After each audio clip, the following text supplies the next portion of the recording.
Sir जो मेरा अगला सवाल होगा आपसे कि जैसे केंद्र की जितनी भी योजनाएं आती हैं प्रधानमंत्री जी के द्वारा, जो भी स्कीम्स चलाए जा रहे हैं या सेंट्रल गवर्नमेंट के जो भी स्कीम्स चलाए जा रहे हैं, उन सबको कितना हद तक बिहार में पहुंचाया जा रहा है लोक कल्याण के लिए या जनता तक? अगर इस पे आप कुछ बताना चाहें हमें या हमारे दर्शकों को। नहीं, देखिए, केंद्र सरकार की जो भी योजना है, चूंकि हमारी डबल इंजन की सरकार है यहाँ, जी जी।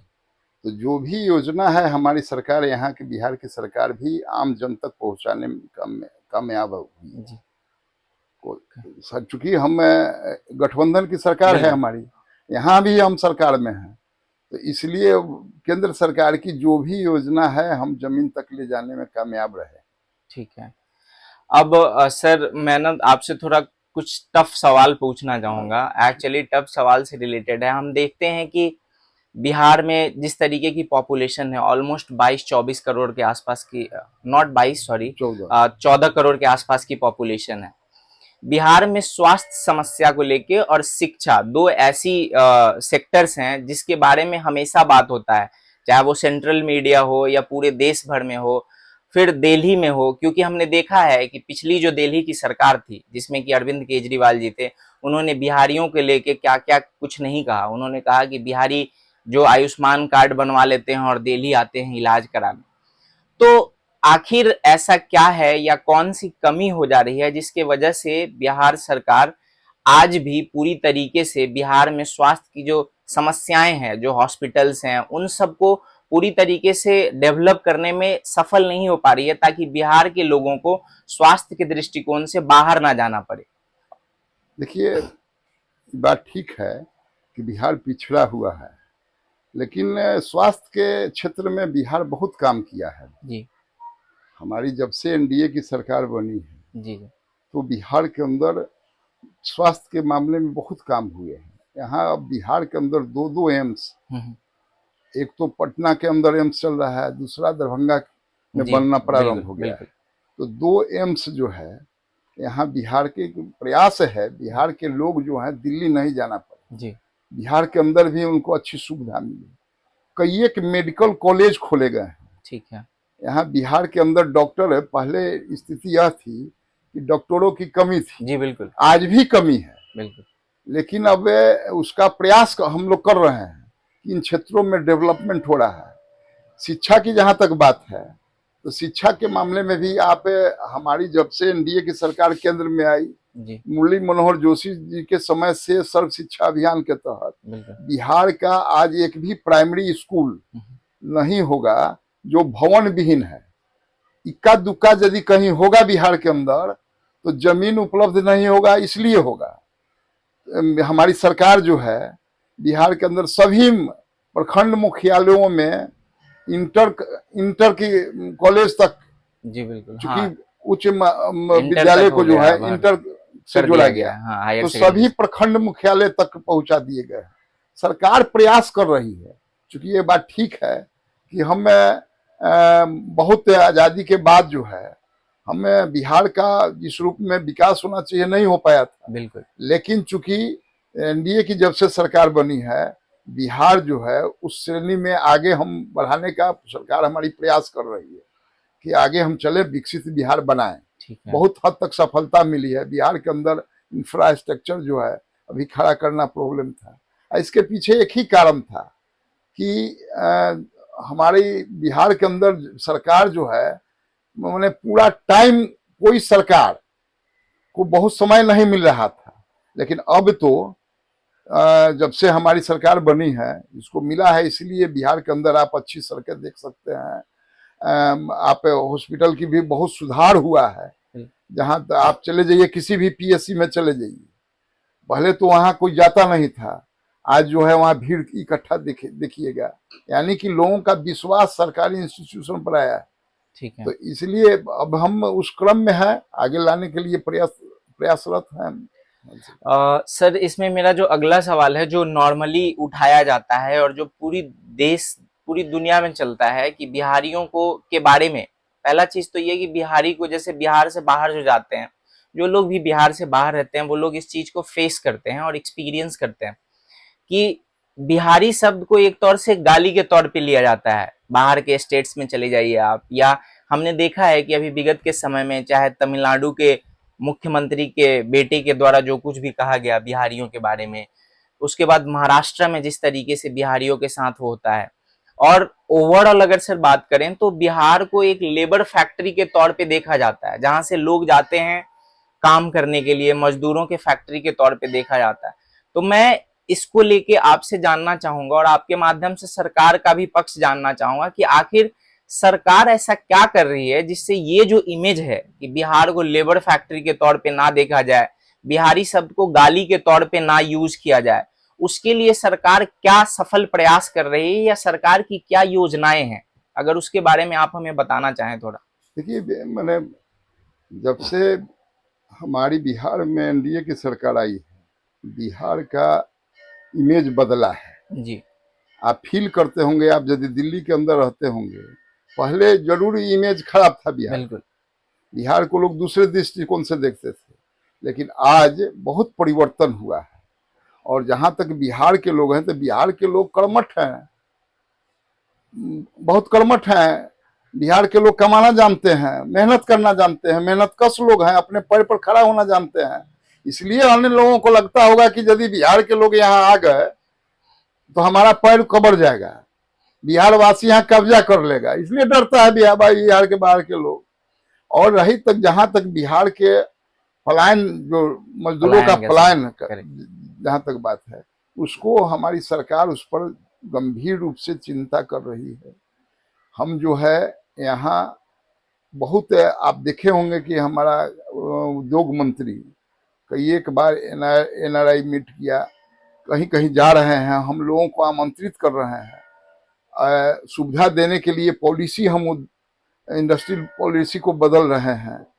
तो ये इसमें हम लगे हुए हैं। अब चूंकि बिहार एग्रीकल्चर बेस्ड बिहार है, तो यहाँ उसे संभावनाएं खोजी जा रही है।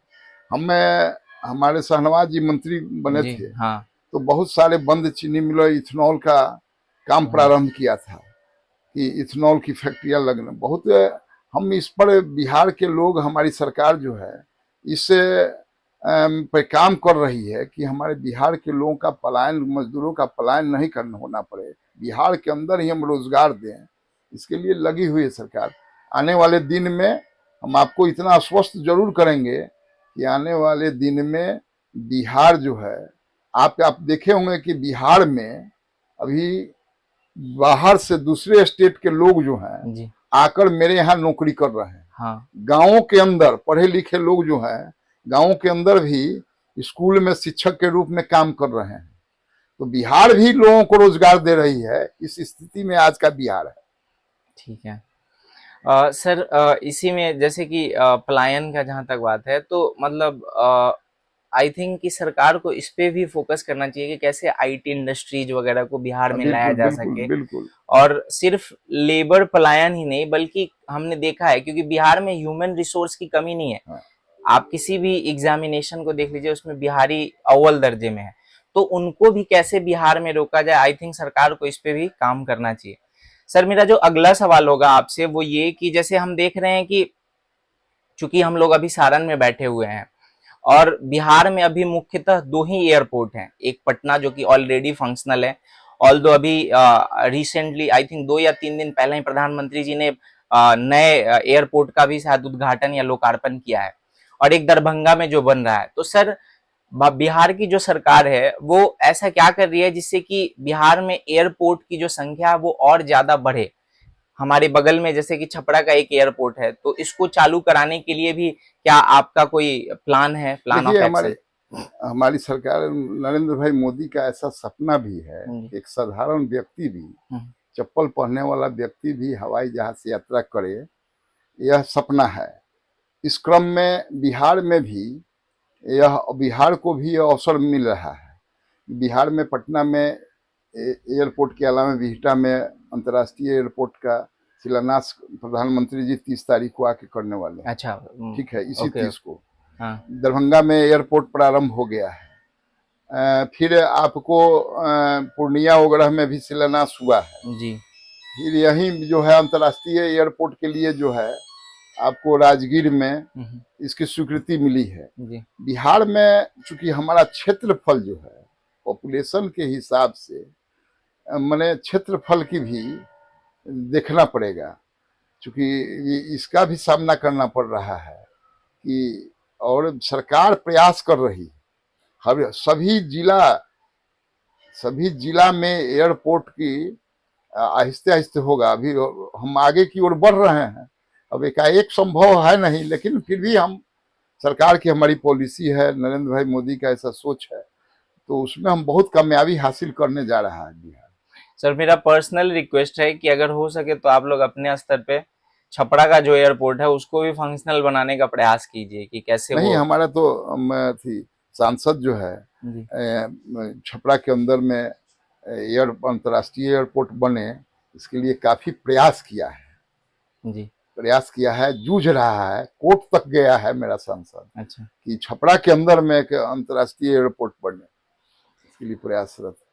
सर मेरा जो अगला सवाल है आपसे बिहार की कानून व्यवस्था से लेके है। बिहार की कानून व्यवस्था में अगर हम 2000 से पहले की बात करें और 2000 के बाद की बात करें, 2000 से 2010 और 2010 के बाद से लेके अभी तक, तो उसमें हम देखते हैं कि काफी परिवर्तन है कानून व्यवस्था के मामले में। एक जब बिहार जंगल राज हुआ करता था, जब बिहार में खुले तौर पे अपराध की घटनाएं होती थी और कोई सूद लेने वाला नहीं होता था। उसके बाद हमने देखा कि जब से नीतीश कुमार जी की सरकार आई है उसमें काफी परिवर्तन हुआ, बट अभी भी बिहार की जो कानून व्यवस्था है उसको लेके प्रश्न चिन्ह उठाए जाते हैं।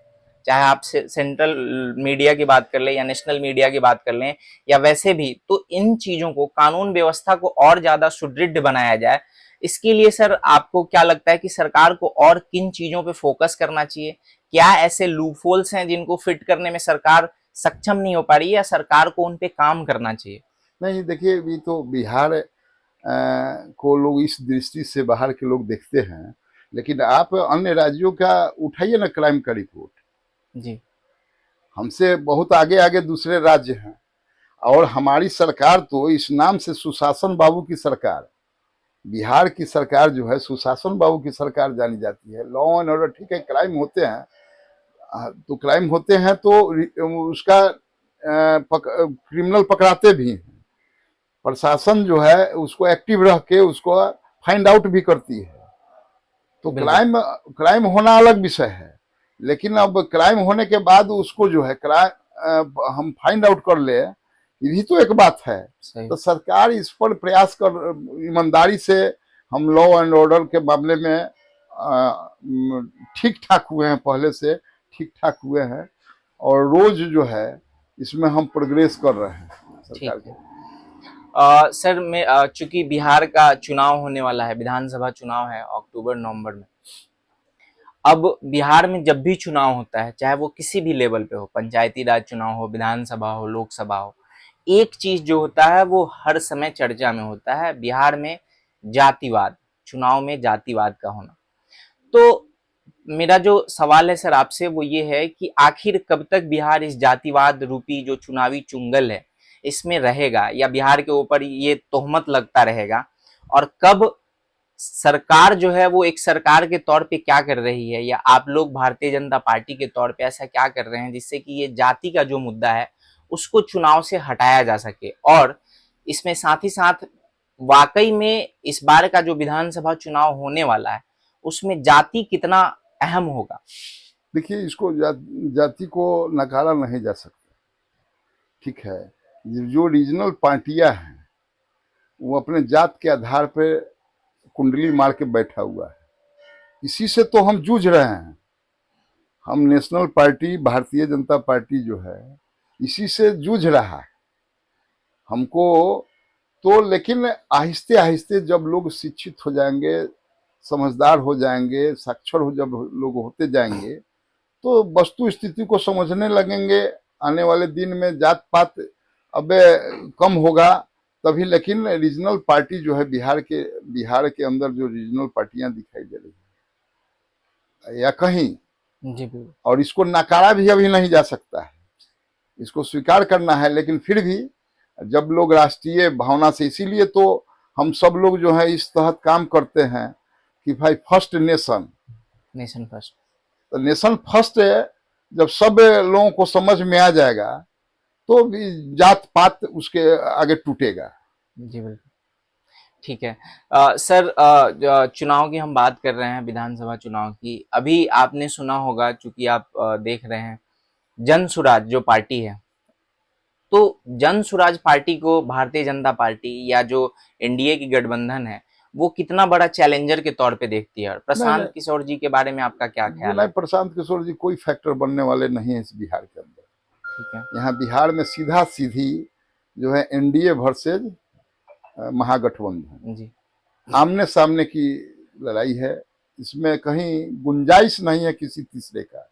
ओके। और सर, मेरा जो अगला सवाल है, और वो ये है कि जैसे हम देख रहे हैं कि मतलब अगर प्रशांत किशोर जी की ही बात करें, तो वो एक तौर से ये पेश करने की कोशिश कर रहे हैं कि वो नया पॉलिटिकल मॉडल लेके आ रहे हैं बिहार में। और जहां तक अगर प्रशांत किशोर जी की नहीं, भी नहीं, बात ठीक करें, है, प्रशांत किशोर जी नया पॉलिटिकल स्ट्रेटेजी लोग हैं, लेकिन वो राजनीति को पेड सर्वेंट के आधार पर बढ़ाना चाहते हैं। कतई लोकतंत्र में कोई स्वीकार नहीं करेगा। बिल्कुल, ठीक है, ओके। आ, समझ गया मैं। सर, मेरा जो आखिरी सवाल है आपसे, वो ये है कि हमने देखा कि अभी पहलगाम का जो इंसिडेंट हुआ, उसके बाद जिस तरीके से भारत पाकिस्तान के बीच जो भी कॉन्फ्लिक्ट चला 2-3 दिनों का, 7 तारीख की जो इंसिडेंट है जिसमें भारत ने पाकिस्तान के ऊपर हमला किया, नॉट हमला, प्रिसीजन अटैक जिसको बोलेंगे हम, आतंकी संगठन और उनके स्थानों पे। उसके बाद पाकिस्तान का जो रिटेलिएशन आया, सबसे पहले तो आप मुझे पहलगाम जो इंसिडेंट है उसके ऊपर आप बताइए कि आप लोगों को किस तरीके से वो फील हुआ? बहुत गलत बात हुआ। हमारे निर्दोष लोगों, भाई बहनों का खून हुआ आतंकवादियों के द्वारा। यह तो इसको चैलेंज के रूप में हमारा प्रधानमंत्री स्वीकार किया, हम लोगों ने स्वीकार किया, और इसी बिहार की भूमि से प्रधानमंत्री जी ने उसकी बदला लेने की बात कही, मिट्टी में मिला दूंगा। और हमारे प्रधानमंत्री जो कहते हैं करते हैं, तो उन्होंने आतंकवादी ठिकाने पे एयर स्ट्राइक करके 9 जगहों पर करके उनको नस्तानाबूद करने का काम किया है। हमने ये भी कहा कि साहब, कोई जनरल, कोई व्यक्ति आतंकवादियों के अलावे मैं किसी आम जन तक को छूने वाला नहीं, क्योंकि आतंकवाद समाप्त करना मेरा जो है लक्ष्य है। आज आप देख रहे हैं कि साहब पूरे दुनिया के अंदर हम अपने डेलीगेशन को भेज रहे हैं, इसीलिए आतंकवाद के समर्थन के लिए, क्योंकि इसको अब बर्दाश्त नहीं किया जाएगा। ठीक है। और सर, हम इसमें ये भी देख रहे हैं जैसे कि भारत ने जो भी प्रिसीजन स्ट्राइक्स किए हैं पाकिस्तान पोषित आतंकी संगठनों के ऊपर, हम देखते हैं कि हमारे देश में ही कुछ ऐसे पॉलिटिकल लीडर्स हैं जो बार बार सेना के ऊपर प्रश्न चिन्ह उठाते हैं। नहीं, सेना के ऊपर इस बार तो मैं थैंक्स करूंगा कि पूरा देश जो है इस मुहिम में एक साथ खड़ा था। सब लोगों को हम धन्यवाद देना चाहेंगे कि देश हित में इस बार सभी पॉलिटिकल पार्टी के लोगों ने एक स्वर से समर्थन देने का काम किया है। और सेना पे कोई सवाल खड़ा कर ही नहीं सकता। इस देश के सेना पर सब लोगों का विश्वास है, उसके शौर्य पराक्रम पर सब लोगों को विश्वास है। सक्षम है हमारा सेना। बिल्कुल। और ऑब्वियस सी बात है सर, आपने सही कहा कि हमारी सेना जो है वो सक्षम है हर तरीके से आतंकियों से और दुश्मनों से निपटने के लिए, और हमें अपने सेना पे फक्र है, गर्व है। सर, मेरा जो आखिरी सवाल है वो ये है कि बांग्लादेशी, रोहिंग्या, इनका मुद्दा हम देखते हैं कि सेंट्रल पॉलिटिक्स में काफ़ी हावी है। हर जगह इस बात की चर्चा चलती है। आप ही के द्वारा, यानी कि बीजेपी शासित कई सारे स्टेट्स हैं जहां से कि बांग्लादेशी और रोहिंग्या को फाइंड आउट किया जा रहा है और उनको डिपोर्ट किया जा रहा है। बिहार में भी अगर हम बात करें तो जो सीमावर्ती क्षेत्र है, सीमांचल का जो क्षेत्र है, पूर्णिया, खगड़िया, किशनगंज, इन इलाकों में ऐसी खबरें आ रही हैं कि रोहिंग्या और बांग्लादेशियों की संख्या जो है वो बढ़ रही है क्रमशः। तो सरकार इस को रोकने के लिए क्या कर रही है, और अगर वो संख्या है, अगर बांग्लादेशी रोहिंग्या हैं, तो उनको फाइंड आउट करके और उन्हें डिपोर्ट करने के लिए सरकार कैसे सोच रही है, सरकार के क्या वो हैं। नहीं तो अब तो जो लोग भी बाहर के लोग आए हैं, रह रहे हैं, उन सब लोगों को सरकार चिन्हित करना प्रारंभ कर दी। सब लोगों को बाहर किया जाएगा। आप ये बथान थोड़े है आप आए हैं, यदि नागरिकता नहीं है मिला है आपको, अब जाइए बाहर जाइए अपना, हम लोग तो पहुंचाने का काम करिए, प्रारंभ कर दिया।